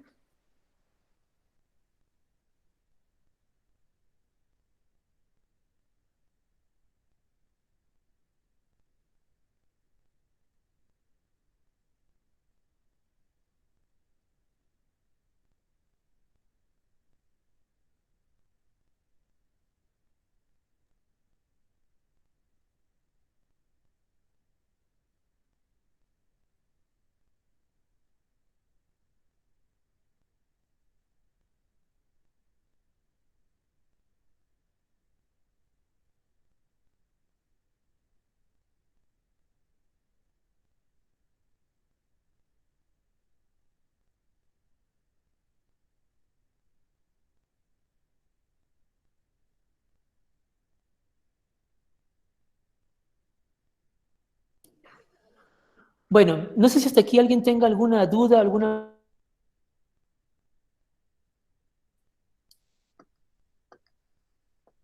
Ninguna, profe. Bueno, por mí, ninguna. ¿Va todo claro? Bueno, conste, porque aquí va a haber cosas que después vamos a estar retomando de manera constante y espero que les haya quedado como clarito. Bueno, entonces, en resumen, yo lo que quería que les quedara claro hoy es cómo este asunto de la sostenibilidad, sustentabilidad, tiene una historia, ¿no? No es algo que salga de la nada, o sea, tiene su raíz, y cuáles son como el hilo, la historia que nos condujo a llegar a lo que tenemos hoy, que es este término de los puntos de no retorno, ¿no? Les quería generar como este panorama, y durante las siguientes clases vamos a ir como analizando algunas partes de esto, ¿no? Nos vamos a meter, vamos a ver, por ejemplo, el próximo jueves, la diferencia entre sustentable y sostenible, de dónde viene, qué implicaciones trae. Luego vamos a ir desglosando la sostenibilidad ambiental, la social, la económica, etcétera, hasta llegar a los puntos de no retorno. Pero quería que tuvieran como ese panorama general, ¿no? De cómo pasamos de lo sostenible y sustentable hacia lo regenerativo y la no llegada a los puntos de no retorno. Y como en medio, pues hay un montón de cosas, como términos como calentamiento global, el cambio climático, las energías renovables, la biomímesis, en fin, ¿no? Todos estos conceptos que tienen que estar ya en su lenguaje, porque pues cuando ustedes hablen de este tema, tienen que saber manejar estos conceptos, ¿no? Que no sean conceptos que como les platicaba yo la sesión pasada, ¿no? Yo puedo preguntarles sobre el cambio climático al taxista o le puedo preguntar pero es altamente probable que tengan una noción errónea, ¿no? O que tengan conceptos mal entendidos. Nosotros, gente que nos dedicamos a esto, porque si somos ambientalistas o gente que vamos a buscar este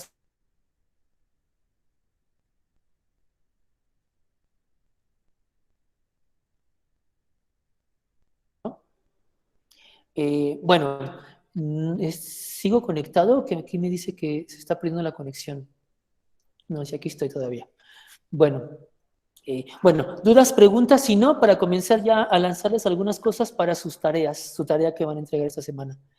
¿Dudas o preguntas? ¿Todo claro? Todo claro. Sí, Todo profe, todo claro, claro. profe. Perfecto. Bueno, entonces voy poniendo cosas aquí sobre qué voy a esperar que ustedes hagan para que en las siguientes 2 sesiones tengan más elementos para poder participar, porque me interesa que participen mucho. Pedir es, la sesión de la semana pasada, les pedí que también ustedes tuvieran como energías limpias y las fosilizadas, Profe, ¿no? se le está trabando A veces se maneja... el audio. A ver, ya, 1, 2, 3, me voy a poner como en disco. 1, 2, 3, probando, 1, 2, 3. ¿Ya se escucha mejor? ¿Todo bien? Pero si puede repetir lo que dijo, por favor, es que no escuchamos. Va de nuez. Les quería yo plantear acá que tuvieran como ahorita para participar. Les pedí yo la sesión pasada que me investigaran qué diferencia existe entre energías renovables, energías limpias y, por supuesto, las energías fósiles. Son términos que yo supongo, yo espero, deseo que realmente tengan muy clarita ahí en su mente. Entonces, ¿quién me puede responder eso? ¿Qué entendemos por energías renovables? Empecemos por las energías fósiles. ¿Qué son las energías fósiles? ¿Qué entendemos por energías renovables? ¿Y qué entendemos por energías limpias? Levantando la manita para ir tomando también su participación. Diego. Lo que yo entiendo por energías, pues bueno, lo que son las energías fósiles son lo que son como, bueno, lo que vendría siendo el petróleo, el carbón y todos los combustibles que al final del día contaminan en el ambiente. Bien. Bien, Diego. Mariana. Yo vi que las energías renovables son como que todas las que se pueden volver como a ocupar y ay, ¿cómo se dice eso? Y vuelven a crecer rápido y se degradan rápido. Y Ok. las energías limpias creo que son las mismas, ¿no? Bueno, es lo mismo porque yo puse energías, eso y me salió lo mismo. Era lo No, mismo. hay una diferencia. Esa es una confusión y no es gratuito que la haya, Mariana, ¿eh? Es una confusión bien común, pero vamos a llegar a ese punto de cómo tenemos que tener diferencias o establecer diferencias entre energías renovables y energías limpias. Son 2 cosas diferentes y los vamos a ver acá, así es que no te preocupes tanto. Bueno, ¿quién levantó después la mano? Espérenme porque aquí me aparecen el orden. Entonces Mariana ya participó. Seguimos contigo, Jesús Daniel. Las energías limpias son las energías que, si bien contaminan, no contaminan tanto como el petróleo o el carbón. Más menitos, no es tanto así, pero vamos a ver eso más adelante. Tienen que ver más con un asunto de cómo se explota el recurso, más que el recurso en sí mismo, ¿no? Pero ya lo veremos adelante. Las hidroeléctricas, por ejemplo, o la misma energía nuclear, entran como energía limpia. Hay más o menos para que se den un quemón de por dónde va la cosa. Bueno, la siguiente manita que me aparece que levantada, no sé si sea ese orden en el que ustedes la levantaron, pero aquí me aparece como un orden y yo lo voy a ir siguiendo, ¿va? Me parece que es Jacqueline quien levantó la mano después. Yo vi que las energías limpias son las que se generan y consumen siguiendo métodos que no generan dióxido de carbono.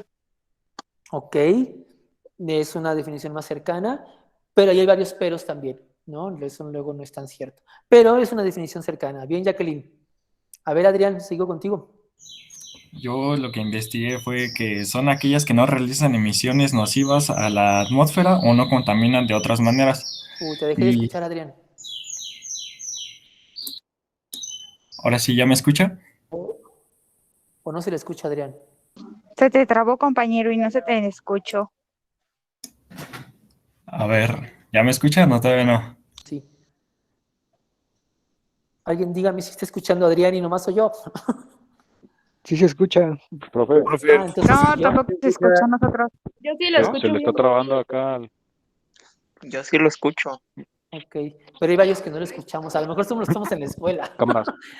Bueno, a ver, Adrián, si nos puedes dar otra vez la definición, te lo agradecería. Bueno, a ver si me escuchan. Sorry.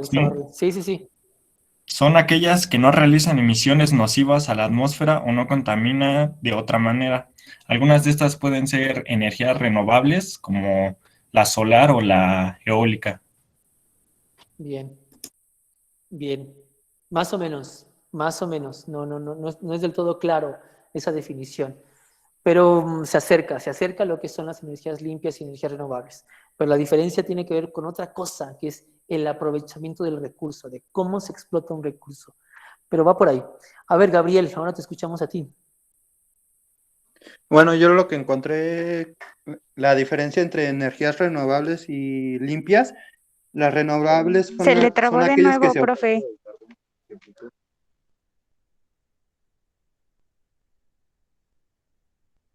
Yo lo escuché bien. ¿Sí lo escuchas? ¿Sí lo escuchan? Yo no escuché. Sí, sí se escucha bien. ¿Sí? Yo sí. Ah, Es mi bueno, las conexión, energías... entonces. Bueno, la diferencia entre energías renovables y limpias, que las renovables son aquellas que se obtienen a partir de una fuente y que nunca se acaban. Y las limpias son aquellas que durante su producción contaminan menos. Ok, esa está más cercana. Esa está más cercana. Pero ahí también hay un detalle que se les pasa en esa definición. Pero bien, esa definición está mucho más cercana a lo que yo estaba buscando. Bien, bien, bien. Ahora vamos contigo, Cristian.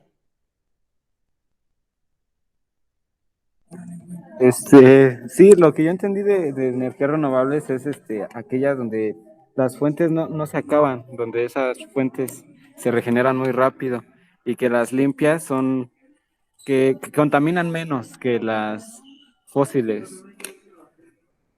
Están como en un nivel como intermedio, digamos, ¿no? Por así decirlo. Bien, ahí hay como nociones, pero vamos a irlas aclarando para que quede como claro el asunto. Sobre energías fósiles no hay como mucha duda, ¿no? Tenemos claro cuál es esa onda, porque es así vivimos, ¿no? Son esas energías que se basan en el uso y la explotación de lo fósil, es decir, el petróleo que se formó en base a el gas natural, el carbón, etcétera, ¿no? Estas energías que son la base, digamos, de la matriz energética a nivel mundial. La forma en la que consumimos luz, la forma en la que movemos nuestros automóviles, la forma en la que producimos las cosas que tenemos, se basan en el principio, en la raíz de todo ese sistema, están estas energías, ¿no? De cómo se producen las cosas. Esas son las energías fósiles, altamente contaminantes, se están agotando a pasos acelerados. Según los estudios, en el 2050 ya no va a haber petróleo. Desde finales de los años 90, algunos científicos aseguraron que llegamos a lo que se conoce como el cenit petrolero, o sea, llegamos a un punto máximo donde ya se llegó al punto máximo de explotación de petróleo y de ahí se va a comenzar a bajar, a bajar, a bajar, a bajar. Eso desde los años 90, imagínense cómo está la cosa. En fin, sobre ese punto creo que tenemos como mucha claridad de cuál es la onda fósil, ¿no? El problema me parece que viene en esa diferencia entre energías renovables y las energías limpias. Ya hay una trampa que es una cosa más política que técnica. Y por eso les insistía tanto que en sus definiciones les faltaban como cositas.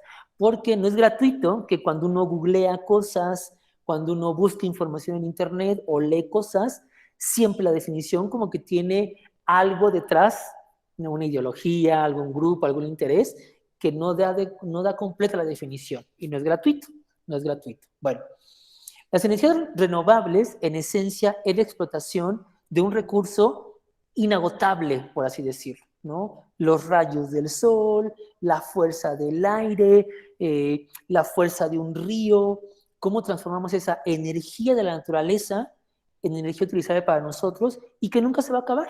O sea, el viento ahí va a estar siempre, la luz del sol ahí va a estar siempre, la fuerza de los ríos ahí va a estar siempre, siempre cuando el río exista, en fin, ¿no? Y nada más el chiste es cómo acumulo esa energía, la transformo en energía para mí y la transporto, ¿no? Que ese es el punto en el que las energías renovables están ahorita. Hay poblaciones, por ejemplo, México es un país riquísimo en energías renovables, pero es uno de los que menos energía produce en energía renovable. ¿Por qué? Porque no tenemos la infraestructura para que eso funcione. Entonces, A pesar de que tenemos una zona riquísima en vientos, como por ejemplo el istmo de Tehuantepec, ¿no? Esta como cinturita que tiene el continente americano, ¿no? Solamente después del canal de Panamá, el istmo de Tehuantepec es la segunda franja más delgada del continente americano. Hay dos mares ahí, ¿no? Por arriba del istmo de Tehuantepec está el Golfo de México, el mar Atlántico y acá está el Pacífico. Esa naturaleza, ese accidente geográfico ocasiona que haya vientos de 100, 120 kilómetros por hora en ocasiones. Y las aspas de las energías eólicas funcionan con vientos de 40 o 50 kilómetros por hora. Entonces, ¿imaginan el potencial que hay ahí? Bueno, el punto, y eso lo veremos más adelante, es cómo se está explotando ese recurso, ¿no? Cómo se está explotando ese recurso o no se está explotando. O tenemos en el desierto de Sonora el tercer desierto más cálido del mundo. En el desierto de Sonora, solamente después del desierto del Sahara, que es el más caliente del mundo, o del desierto de la Catama, allá en Chile, el desierto de Sonora es el que mayores temperaturas ha registrado a nivel mundial, llegando a temperaturas de casi 60 grados centígrados, es una cosa de locos, ¿no? La energía del sol que hay ahí, ¿no? Que ocasiona que no haya vida en esos lugares, pero no encontramos cómo almacenarla y luego transportarla hacia los espacios humanos, ¿no? Ese es el punto de las energías renovables. Bueno, entonces, esas son las energías renovables, el aprovechamiento de un recurso en el que la infraestructura se piensa que tiene que transformar lo menos posible el entorno, porque ese es otro punto que vamos a llegar ahorita. ¿Cómo hago como para que esa energía, por ejemplo, solar en el desierto de Sonora o esa energía eólica en el istmo de Tehuantepec no afecte el entorno? No le voy a ir a meter ahí, ¿no? Todo un aparato tecnocientífico que va a dañar al ambiente y entonces, lejos de ser algo ambiental, está generando una problemática ambiental, como es lo que está pasando actualmente en el istmo de Tehuantepec, por ejemplo, ¿no? Que están afectando más las plantas eólicas al entorno que lo que se está beneficiando con una energía como la energía eólica. Eso es muy importante tenerlo como muy en claro, ¿no? No es gratuito que las comunidades allá se levanten en contra, no de la energía eólica, sino de cómo se están llevando las plantas de energía eólica para allá y cómo les está afectando su estilo de vida, la naturaleza, etcétera, ¿no? Aceite chorreando todo el tiempo, el ruido de las aspas, genera este fenómeno como de discoteca que le llaman ellos, ¿no? ¿Se imaginan tener una aspa eólica arriba de tu cabeza generando ruido y tapando, prendiendo el sol? Bueno, ya está generando también afectaciones a las aves. Hay pocos estudios, pero los hay.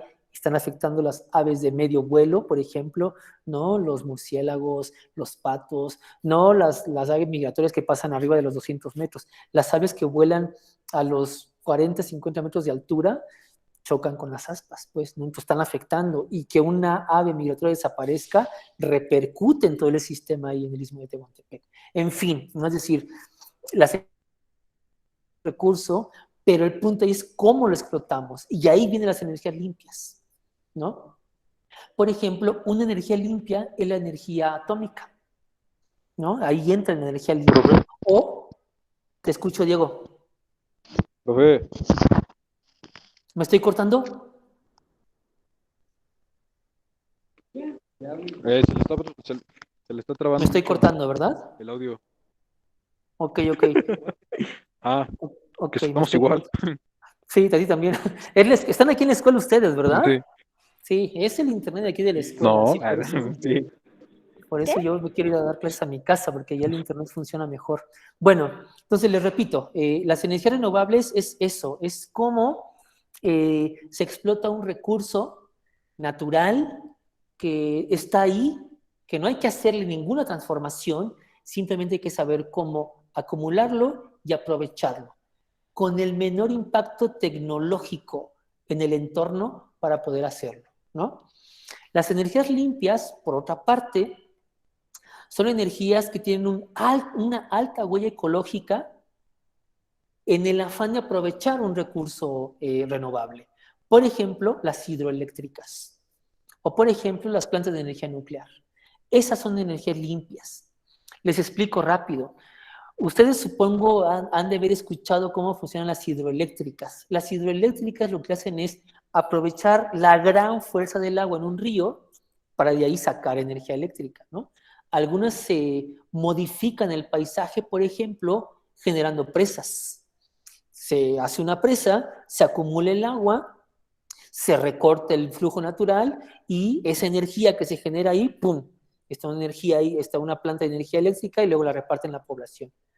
Pero ya modificó el paisaje y afectó tanto al entorno, es decir, al sistema natural, como a las poblaciones. Si yo corto el cauce de un río y resulta que la población de allá abajo dependía de esa agua para sembrar, adiós, esa población va a tener que migrar o va a tener que cambiar su forma de vivir, etcétera, ¿no? Por la instalación tecnológica para el aprovechamiento de un recurso.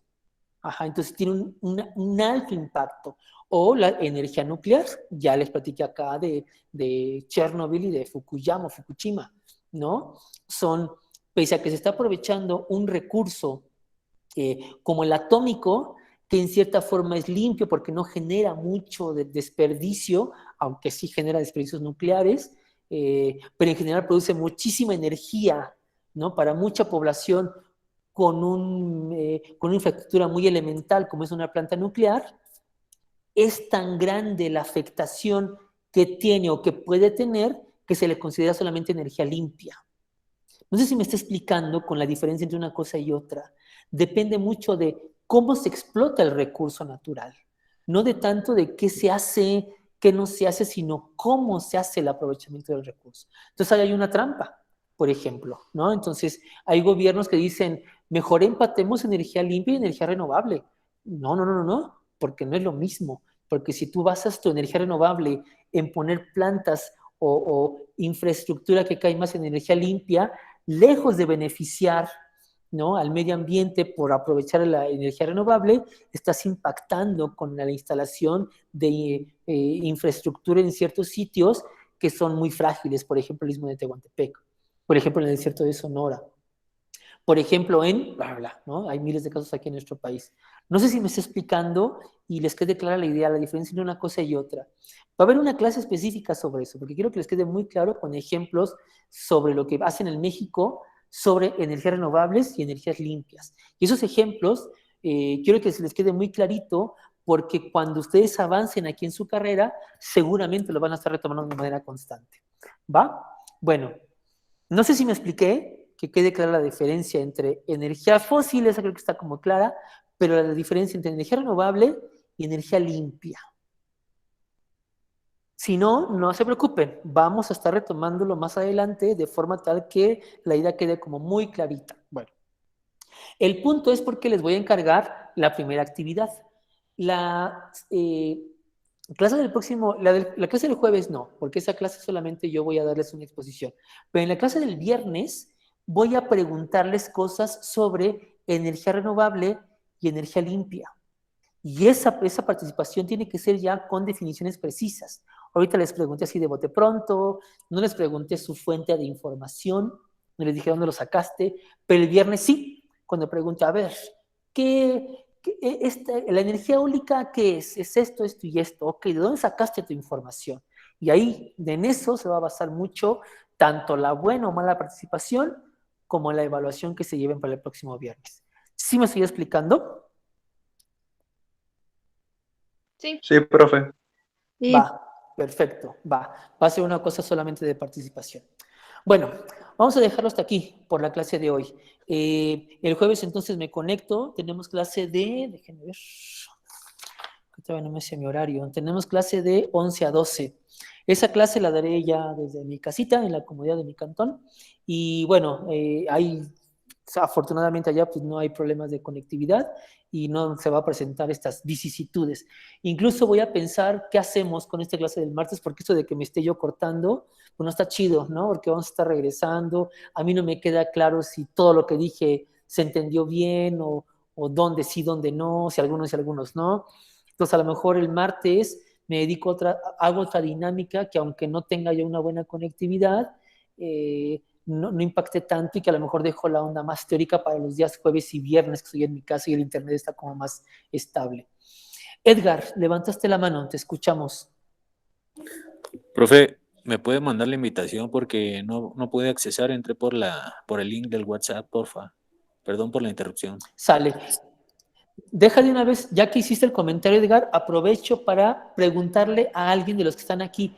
Si falta alguien por meterse al WhatsApp grupal y que lo tenga yo de manera individual, porque soy su asesor y la otra vez les expliqué que aparte de ser profesor como asesor, necesito tener contacto directo con ustedes, ¿no? Entonces, que me manden un WhatsApp para tenerlos yo como mi contacto y meterlos al grupo de WhatsApp y su matrícula aquellos que no están en el aula virtual de mi materia en Classroom, ¿va? Entonces, manden un mensaje de WhatsApp, díganme, mi nombre es ya estoy en el WhatsApp, pero no estoy en el Classroom, o ya estoy en el Classroom, pero no estoy en el WhatsApp, no estoy en ninguna parte, etcétera, ¿no? La problemática, todo vía WhatsApp, por favor.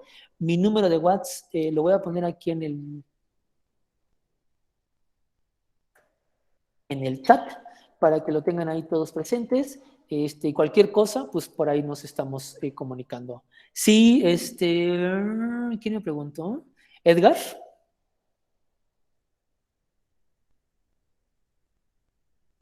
Sí, profe, lo escucho. Va que va.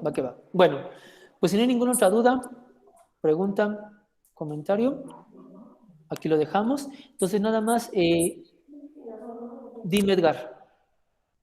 ¿No? No, profe, no, es que apenas cerré el micrófono. Disculpe. No hay bronca. Ale, entonces nada más, porfas, puedes dejar de grabar y porfas, en cuanto te sea posible, no me urge, en cuanto sea posible,